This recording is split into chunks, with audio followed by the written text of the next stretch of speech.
ऐसा कैद खाना था जहाँ के नियम कायदे कानून कुछ अलग होते थे। इस जेल के कैदी डेली अपने घर से बस्ता टांग के यहाँ पे आते हैं दिहाड़ी करने। कई माँ बाप उनके बच्चों को खुद इस जेल में फेंक के जाते हैं ताकि उनका बच्चा जिंदगी में एक सक्सेसफुल दिहाड़ बन सके। दरिंदे रोक दे बच्चा। मैं अपनी दिहाड़ी करने वैन से जाता था। हमारी वैन वाले ड्राइवर का नाम था भैया जी और उसकी वैन का नाम था मैजिक, जिसका हर दूसरे दिन टायर पंचर हो जाता था। बच्चे लोग स्कूल जाके पढ़ना सीखे ना सीखे टायर पंचर बनाना जरूर सीख जाते थे। लेकिन भैया जी से मेरा अलग अटैचमेंट था। उनसे मेरे को दिल से नफरत थी। ये आदमी सुबह 5 बजे आके मेरे घर के सामने हॉर्न बजाता था। अरे भैयू, ओए भैयू, जल्दी से तैयार हो जा बेटा, 5 मिनट में निकलना है फटाफट। 9 बजे का स्कूल है यार हमारा। लेकिन ये आदमी सुबह सबसे पहले आके मेरे को लेता था। उसके बाद हम 3-4 घंटे पूरे शहर भ्रमण पे निकलते थे। शहर के पूरे आखिरी कोने से बच्चे ले लेके आता था ये आदमी। जहाँ पे वैन जा भी नहीं सकती उधर कूदा कूदा के ले जाता था ये, और फिर टायर पंचर हो जाते थे। शाम पड़े वापस से हमको घर घर छोड़ के आता था ये। जिंदगी बर्बाद कर दी थी भैया जी ने मेरी। सबसे पहले लेते थे और सबसे आखिर में छोड़ते थे। लेकिन मैं फिर भी उसी वैन में जाता था क्योंकि चमेली भी हमारी वैन में आती थी। और बात यह है कि वो मेरे पास ही बैठती थी, मतलब मजबूरन। उसके पास और कोई ऑप्शन ही नहीं बचता था और मैं बचाता भी नहीं था। मैं घर पे जाते से जो 2-3 घंटे मेरे को सोने के लिए मिलते थे उसमें सोता नहीं था और मैं प्लानिंग करता था कि कैसे चमेली सिर्फ मेरे पास बैठे। चमेली सबसे आखिर में आती थी और मैं सबसे पहले सुनसान वैन में चढ़ के बस्ता अपने पास में रख के और फसर के सो जाता था। में रखते थे क्योंकि तुम्हारे बाप की वैन नहीं है, मतलब मेरे भी नहीं थी, पर मेरे ऊपर भैया जी को तरस आ जाता था कि बेचारा 5 बजे से आया है, तो वो सोने देते थे। अरे कैसे चला रहा है ये गाड़ी? रुक जा, गाड़ी चलाना नहीं आती क्या? देखो, आदमी इतना तभी चिढ़ता है जब उसकी जिंदगी में कोई लड़की ना हो। नहीं है ना? नहीं, मैं समझ सकता हूँ लड़की ना होने का दुख दर्द। मैं भी किसी जमाने में लड़कियों की तलाश में गली मोहल्ले भटकता था। फिर एक दिन मेरे पास से वो निकली। जैसे ही मैंने हैपन खोल के देखा उसकी आईडी मेरे फोन पे चमक रही थी। लेकिन मैं सोता नहीं था, मैं आंख बंद करके चमेली के घर का इंतजार करता था। तो क्योंकि चमेली आखिरी में आती थी तो वैन पूरी पैक पुक हो रखी होती थी, बच्चे बाहर उबल रहे होते थे और मैं अपना बस्ता पास में रख के एक्टिंग, देखो एक्टिंग। और जैसे ही वो आती थी, हड़बड़ाना नहीं, ऐसे टाइम पे हड़बड़ाते नहीं है कि फटाफट बैग उठाया और आओ इधर बैठो जल्दी। मत करना ये हरकत, भाग जाएगी वो। ठरक नहीं झलकना चाहिए, जरासिक भी एकदम सटल रखना है। क्या हुआ? और कहीं जगह नहीं है क्या? तेरे मुंह में मुंह दूंगा मैं। अच्छा ठीक है, इधर ही बैठ जाओ। देख रहे हो एक्टिंग, देखो तुम लौटने की। ना जाने कौन सी नशीली खट्टी मीठी खुशबू लगा के आती थी चमेली। आज तक उसकी खुशबू है मेरी नाक में। मैं वो खुशबू का पूरा मजा ले ही रहा होता हूँ, इतने में एकदम भभका बास आती है जने कहा से। जैसे ही मैं बाहर झांकता हूँ, मरा हुआ कुत्ता पड़ा है वहाँ पे। एक काली कार सूख करके निकली और मेरे बच्चे को मार दिया। कैसे करके निकली? शूक।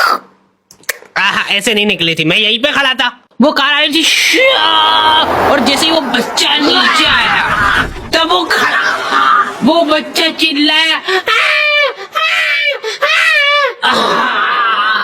और फिर कार करके भाग गई। इधर कुछ बच्चे ऑटो रिक्शा से भी आते थे स्कूल। ऐसा लगता था कि पूरे स्कूल के बच्चे इस एक ऑटो रिक्शा में ठूस ठूस के ले जाता है वो। ये ऑटो वाले और भैया जी दोस्त थे और अब ये बीच सड़क पे रेसिंग लगवा रहे हैं। इनकी गाड़ियां उबला रही है बच्चों से, फिर भी नहीं मान रहे ये लोग। नहीं जीतूंगा। स्कूल जाके वो पीछे मुलट के देख रहा है तो एक बच्चा नहीं बचा उसके ऑटो रिक्शा में। हमारे भैया जी बेचारे पीछे से उनके गिरे हुए बच्चों को उठा उठा के ला रहे थे। ये सब हरकतें करके हम लोग जैसे तैसे कैद खाना पहुंच जाते हैं। सुबह 5 बजे से निकलने के बावजूद हम लोग लेट पहुंच रहे हैं वहाँ पे पहुंच के हमने देखा कि 4 लौंडे मरे हुए पड़े हैं जिनको डॉन ने मारा है। डॉन हमारे स्कूल की इंचार्ज थी। डॉन का कद छोटा था और पेट मोटा था और आश्चर्य की बात यह है कि समय के साथ उसकी हाइट कम हो रही थी। मतलब बड़े नहीं बड़े वो चलता है एक बार को, पर इसकी कम हो रही थी।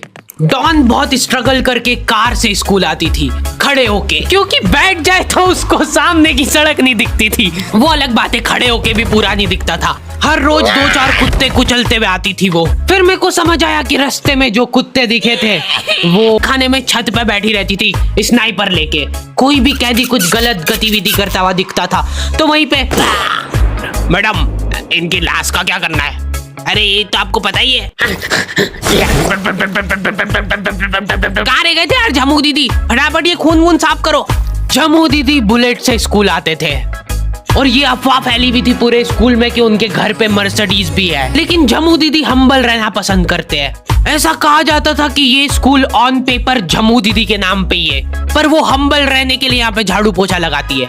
वैसे मैडम इन्होंने करा क्या था? गैर कानूनी पेन फाइट का सट्टा खेलते थे ये लोग क्लास में।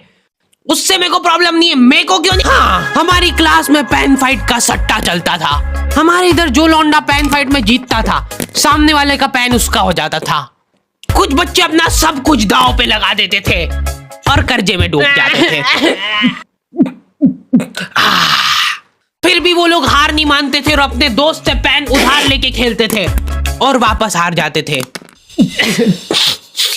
तो अब क्लास में कुछ बच्चों के पास पोटला भर के पेन पड़ा है और कुछ बच्चों के पास पेन ही नहीं है। पेन इस कैद खाने की करेंसी थी, जिसके पास जितने महंगे पेन वो उतना रईस। यहाँ पे ब्लैक में पेन इधर उधर होते थे। नॉर्मल लोगों के पास होते थे 5 रुपए वाले जीफी जेल, जो कि तुम एक पन्ने पे लिखोगे तो पीछे 10 पन्ने तक छप जाएगा। और उनसे भी गए बीते लोग होते थे जो 3 रुपए वाला यूज एंड थ्रो लेके आते थे और उससे भी उनकी अच्छी राइटिंग आ जाती थी। बहुत चिढ़ मचती थी यार मैं कौन से। और कुछ चुनिंदा रईस लोग होते थे जिनके पास होता था ट्राईमैक्स। हर बच्चे का सपना होता था कि उसके पास एक ट्राईमैक्स हो, साथ में आसपास 2-4 लड़कियां हो। मेरे को प्लीज मेरे को यहाँ पे ऑटोग्राफ दे दो। ये लो ट्राईमैक्स किंग के, ये ट्राईमैक्स क्या बात कर रही है? सही में एकदम रईस लोग ही अफोर्ड कर पाते थे ट्राईमैक्स। वो बाबड़े भी एक एक अक्षर लिख के रिफिल खोल के देखते थे। खाली हो रही है तो एक बार एक रईस बच्चे का ट्राईमैक्स चोरी हो गया। पूरे स्कूल में हाहू मच गई थी। किसने चुरा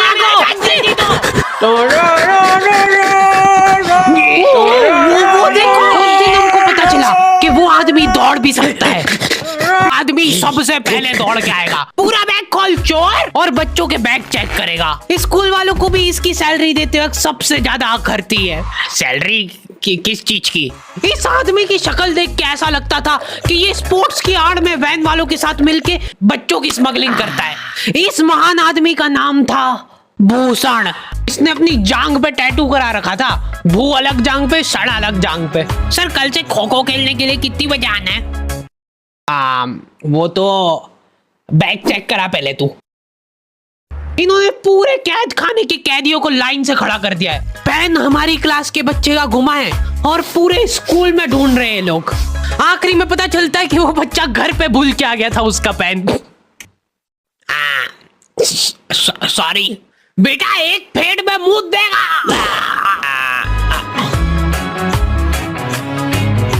ऐसे तो नमूने बच्चे थे हमारे स्कूल में और टीचर लोग उनसे भी गए बीते थे। लड़कियों से उसका अलग अटैचमेंट था। कौन सा परफ्यूम लगा के आई हो? सर थोड़ा दूर रहो। अरे मैं कुछ कर थोड़ी ना। भोली सी सूरत और आंखों में ठरक लेके स्कूल आ जाता था ये daily. So this means that he will jump over it and then he started. ये आदमी इंग्लिश को इंग्लिश में ही ट्रांसलेट करके चल जाता था हमारी नंगी आंखों के सामने। इधर वॉशरूम में मौत का नंगा नाच मचा रखा था लौंडों ने। 4 लौंडे दिन भर वॉशरूम में जाके खड़े हैं, कुछ भी नहीं कर रहे वो लोग वहां जाके। उनको बस मन की शांति मिलती है वहां जाके। अगले दिन उन चारों ने प्लानिंग करी, कुछ तो प्रोडक्टिव करते यार वहां जाके। अगले दिन वो सब पानी की बोतल लेके गए। अब वो पानी पी पी के हाथों हाथ मूत रहे हैं। ये टीचर लोगों को प्रॉब्लम क्या है? बच्चे अगर वॉशरूम जा रहे हैं तो एक गया है तो अभी दूसरा नहीं जा सकता है। क्यों? तुम्हारे घर की लेटरिन थोड़ी ना है वो कि एक टाइम पे एक जना यूज कर सकता है। मान लो वो 2 जने अगर वॉशरूम में मिल गए तो वो क्या कर लेंगे ज्यादा से ज्यादा?